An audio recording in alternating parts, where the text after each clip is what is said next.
everybody, welcome to Mama Markgraf's Country Kitchen. I know it's been a while since I've recorded, but if you don't follow over on Instagram, if you follow me on Instagram, you know that we were in Pigeon Forge, Tennessee for a week and we just got back. So yeah, that's where I've been. So if you follow me over on Instagram, you'll probably saw some of the pictures I posted of the food while I was there. So today, I'm going to be making baked chicken thighs with barbecue sauce.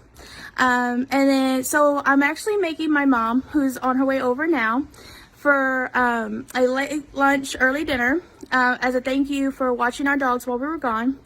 If you don't know, we have 4 of them. So that's what I'm planning on doing today. We're gonna have baked barbecue chicken thighs today with the cheesy broccoli rice and an apple pie for dessert. So that's what I'm making the chicken thighs today for y'all on the video, and the rest I'm just gonna prepare after she gets here. So yeah, that's what we're doing today. If you're new to my channel, welcome. And if you like what you see, please consider liking and subscribing. I would love to have y'all. I'm a new channel, so I'm still learning the ropes on everything. So that's why the camera quality and stuff, it's constantly changing as I'm learning. But yeah, and this is also, if you haven't noticed, the first time I've actually been on the camera, or at least for YouTube. So yeah, that's what I'm planning on doing today. So if you haven't been here before, again, welcome. And I hope you like my videos. Bye, see you soon. Okay, welcome back. So I'm just patting the chicken dry with a paper towel. So that's the first thing you want to do, because it's going to help the barbecue actually stick to it. Now the recipe only calls for 4 chicken thighs, and normally you would do bone in and skin on, but I can't eat it, so I got boneless, skinless chicken thighs. So I'm just patting it dry. I'm actually gonna get a new paper towel and throw this one away. Pardon me.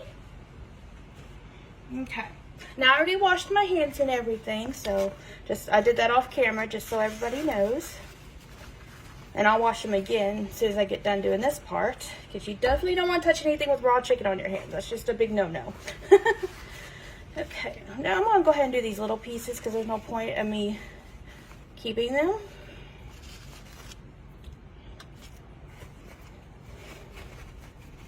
So have any of you guys ever been to Pigeon Forge, Tennessee? Or are any of you from there? It was absolutely beautiful. In case y'all didn't know, I live in Texas, so we don't have very many mountains. So it was actually very pretty. We made a family trip out of it. There were 7 of us total that went, including our 5-year-old. Who went with us.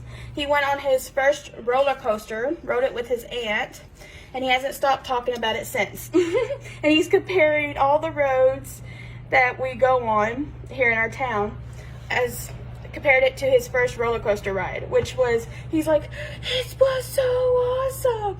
Well, meanwhile, Mom almost had a heart attack. So, but he had a great time, and so did we. I mean, it was a great experience. I haven't been to Tennessee since I was trying to figure this out while we were on the trip. I think I was maybe 9 or 10 years old. And I've been total of 3 times. So I went once when I was like 3 or 4. And I went to Loretta Lynn's house. And I have pictures of me, my mom, and my dad, and my older sister standing on the porch. And, you know, we did, the second time we went, we did the, what's that? Is it Branson? I think it's Branson, where all the shows are. And we went to 50s at the Hop, which was my favorite. There was a guy there that used 18 cans of hairspray every day on his hair. Thought that was crazy, because I personally don't use hairspray. If you can't tell, it's a mess. Also, too, it's storming here where I live. We have 30-mile-per-hour winds today. So if you hear a lot of noise, I have my windows and door open actually, so you might hear a couple of breezes here and there, but nothing too concerning. Yesterday, quite a few places had tornadoes. So that was something. So now I'm just going to sprinkle black pepper on both sides, actually. You're just going to season it with black pepper and salt. I'm using sea salt. So I'm just going to do the black pepper first. Oop, I already flipped that one. Yeah, but this trip, it was a lot of fun. We did a few things. We went to the aquarium. That was really awesome. We have aquariums here where I live, but they're not as big as this one was. They had one of those tunnels where you go in and you're completely surrounded by these, the tunnel of the aquarium. Lots of sharks. You can hear one of my dogs barking in the background. Now I gotta wash my hands. Otherwise that's gonna bug me. Let's see, what else did we do? We went to, what was it? The aquarium. Oh, Dolly Parton Stampede. That was cool. So that was an awesome show. If you get a chance, definitely go. It was definitely pretty cool. What else did we do?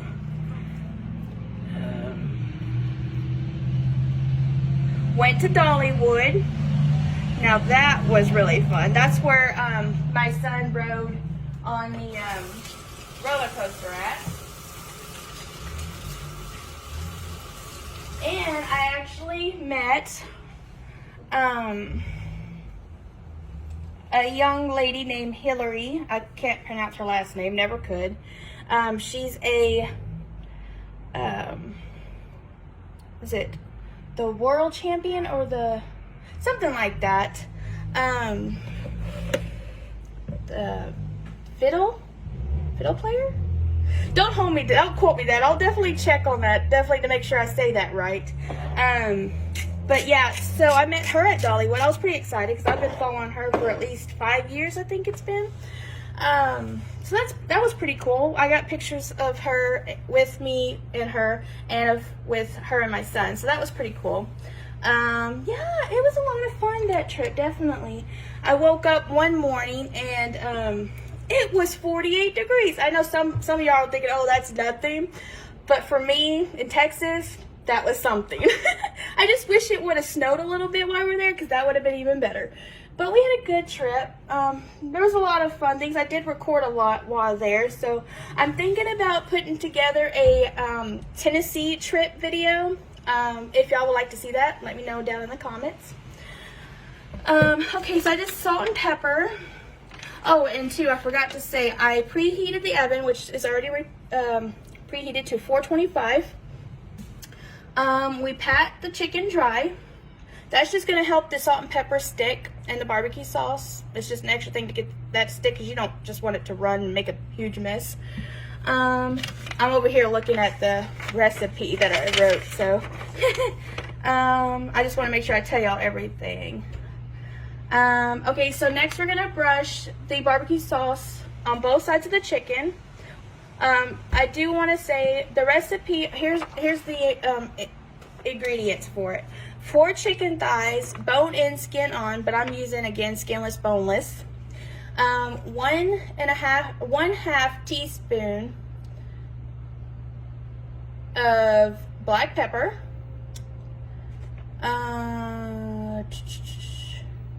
1/3 of a cup of barbecue sauce, and 1/4 teaspoon of, I messed that up. I completely left something out, but I think that was the salt. So yeah, but this is the barbecue sauce we'll be using. Okay, and I do want to say I had to call my aunt and ask her if this barbecue sauce had MSG in it, just to be on the safe side. She says that it wasn't on the ingredients list, but if you have a food allergy or sensitivity to MSG, she wanted me to let y'all know that that the smoke that they put in this might irritate you, even though it says natural smoke. But if you have a food allergy, we all know what that means. half the time it ain't all natural. So I just want to put that out there as a disclaimer. Oh, and also, if y'all watch my videos, you know I try to like to stay on a budget-friendly meal. So I have 8 chicken thighs, skinless, boneless, and I got it at HEB, and it was on the total price for that was $6.48. Here's the price tag. I left it out just so I can remember how much it was. So yeah, that's that. I want to get my little brush tool, and we're gonna brush. Usually I don't like to measure precisely, but I'm going to do it for this video. So let me get a measuring cup real quick. It was at 1/3 of a cup. Yes, 1/3 of a cup. I want to get a measuring cup.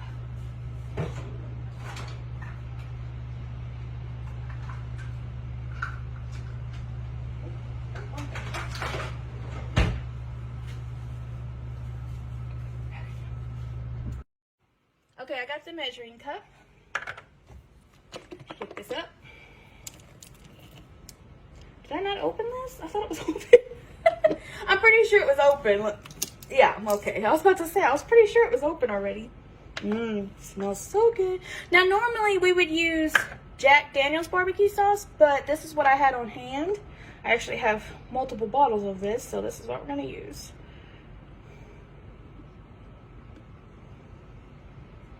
I mean, this is good too, so don't get me wrong. Little extra. It'll come out. Okay. And I'll leave this out on next to me just in case I need more. Okay. So we ate at this, what they were considered to be a country kitchen restaurant type place. And I'm just brushing the barbecue sauce on it. And I'm going to be completely honest. And if you're from Texas, you'll understand this. So every place we went to, it tasted like there was no seasoning on everything. And I laughed because, you know, everybody says that about their own state when they go to different states and stuff. And I've been all over the different countries and everything, but throughout my 30 years of life. But so we went to this one place, and which also I recorded, not while I was in the restaurant, but as we were pulling up to the restaurant. And so I got a platter thing. It had eggs, homemade biscuits. I didn't get any pancakes. What was, sausage links. I'm trying to think what else was on my plate. Oh, off the top of my head. I don't know, there was sausage gravy. Okay, so here's the story with that. So I grew up with an aunt. She's my favorite aunt on my dad's side. She has passed on, but we still miss her dearly, and we're always reminded of her through food most of the time. So she lived in even a smaller town than I grew up in. It has one road in and out. I think when her husband still lives there, so I won't give too much details because it is such a small town. But and her kids still live there also, or nearby. I don't think they still live in the town, but they live really close. So I'm not going to give too much details of the town and whatnot. But back then, I think there was less than 100 people there, and today I think there's maybe like a little over 100. So it's a very small town. Everybody knows everybody. Well, anyways, so, you know, she made everything from scratch, from the sausage to the jelly, everything. So anyway, she cooked so good. Me and my younger brother still talk about this today. We could be dead asleep on her couch or even in one of the bedrooms, right? For example, I was sleeping on the couch one night, and you literally wake up to the smell of her food. I mean, you just like wake up and you're that's how good it was, right? So, I mean, everything was made from scratch. Oh, it was the best. Oh, I still miss her food every day. But there's a story to this. So my younger brother didn't grow up in the country, right? For most of his young life. but he told everybody that he was a country boy through and through, right? He said that since he was like a toddler. So, you know, we would always pull pranks on people. Well, so me and my aunt, and I think a few of my cousins, because there's a lot of them on that side, we got the bright idea that we were like, okay, well, why don't you, if you're such, you know, a country boy, why don't you go next door and get some fresh eggs, you know, for breakfast? Now, I do have to mention my younger brother, when he was younger, he hated dirt or anything to do with it. And if he got even a speck of something on his hands, oh my gosh, he would throw a fit. So he goes, there was a chicken coop across the next door. And so he goes over there. I go with him, of course. And so he automatically starts saying, I'm not going in there. Da, da, da. It's filthy. Blah, blah, blah, blah. And I told him, I said, but you're a country boy. You know, go in there and get some eggs. We're hungry. We need to eat. We can't eat unless you go get the food.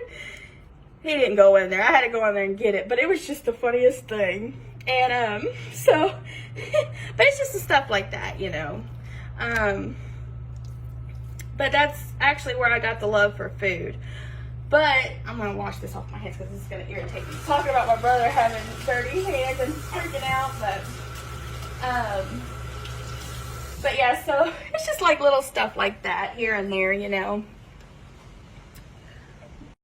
Okay, I just wanted to show y'all real quick. I'm going to make a can of green beans. You know, they're really cheap, so they're budget friendly, of course. But I'm going to show you what I do. Most people don't do this, but I'm going to show you what I do with canned vegetables. And this is with any can that has a liquid in it. You want to pour all the liquid out. Excuse the thing, I was just putting the dirty dishes in the sink, so that's where that's from. You just want to pour it all out. Okay? Now, what you want to do is you want to pour actual water into it. Dump it out again, and then fill it back up with water. Because you don't want to leave the liquid that comes in the cans because it's actually contaminated. So I actually wanted to let y'all know that. So it's actually a little hack that I wanted to show you guys. You want to fill it up back up with water the amount that you need. And then you want to put it in, if you're going to cook it in the microwave or the stove or whatever, but I'm going to cook it in the microwave because, you know, I ain't about to do all that. So you just dump it in there. But that way you're actually taking the toxins and the contamination from the metal can out. So that's just a hack for you guys that I wanted to show y'all. And I'm going to do this. What I'm going to do with this, I'm going to put, now normally I would put brown sugar with, you know, your normal seasoning, brown sugar and stuff like that. But I don't think I have brown sugar, so I'm going to put honey in it with the normal seasoning. So there's a tip for you guys. Okay, so I checked the chicken. I've already put it back in the oven because I didn't film it. Only because I was trying to take care of online stuff, so I didn't get to record it. But I'll show you what it looks like in the oven. Maybe not the smoke. Okay, so we put it back in the oven. We're putting it in there for 20 minutes. We just added more barbecue sauce to it, you know, brushed it on. So we're going to cook that in the oven for another 20 minutes. And it should, I think it's like 165 for chicken. You want to make sure that internal temperature reaches that.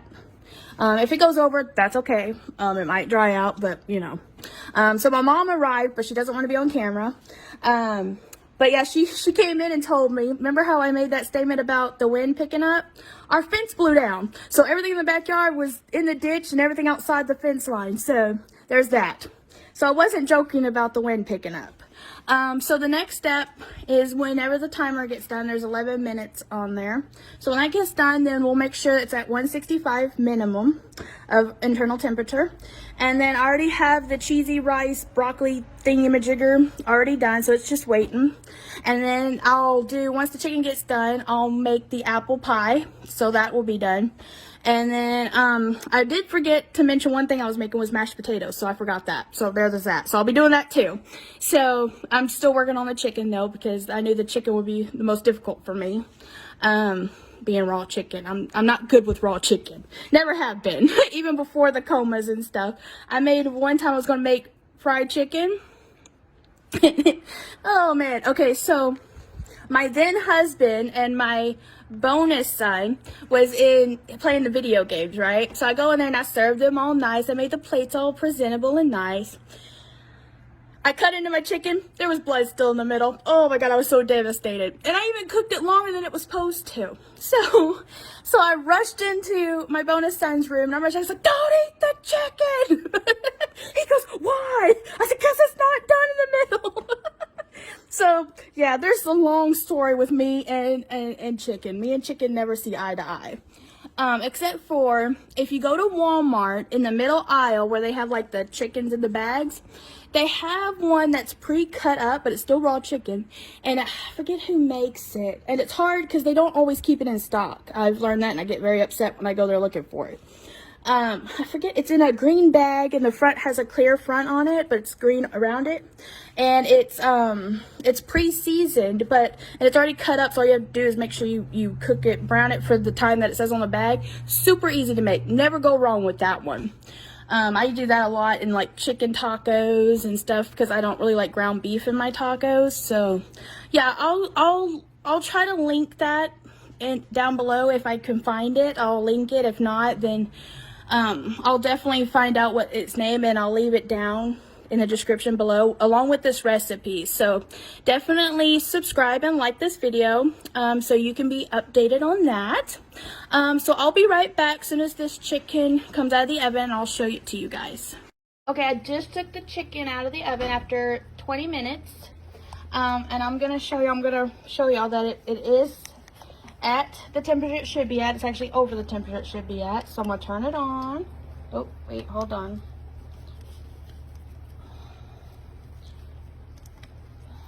And I'm actually making the mashed potatoes now because I forgot. Okay. So you want to find the thickest one, and you want to put it in the thickest part of the chicken. Turn it on. I'm going to show y'all that it's at the temperature it should be. See, it's actually over the temp, way over the temp, but I just want to show y'all that it is done. Okay, so I have already plated. Everything is done. I'm going to show you what it looks like now. Let me get it picked up. I'm going to show you what it looks like. So this is my plate. You got the broccoli cheesy rice, the sweet green beans with the honey and salt and pepper and just a hint of butter, the barbecue chicken thighs, and the real mashed potatoes. And I know I said this in a previous video. If you've seen it, you know. And if not, then I'm going to tell the story again. So my mom likes to call herself mashed potatoes. Well, she likes to call her mashed potatoes. But I always pick on her because they're not mashed potatoes. Because she always leaves big chunks of, you know, lumps in it. And that drives me nuts because it's not mashed potatoes. And I like mashed potatoes. You know, with lots of butter and, you know, the good southern mashed potatoes, you know, real mashed potatoes. So I was just telling my son about how Mama made real mashed potatoes, and now Grandma's gonna have to taste of real mashed potatoes and not lump potatoes. So there's that. So that's what it looks like. So now we're gonna sit down and eat, and I hope you enjoyed this video and the stories I told. And if you're new here, again, welcome, and I'm glad you're here. And if you like this video, please consider liking and subscribing. So that's that, and I hope you enjoy it. And if you try this recipe, let me know what you think. Okay, see y'all later. Thank you again for watching. See you next time. Bye.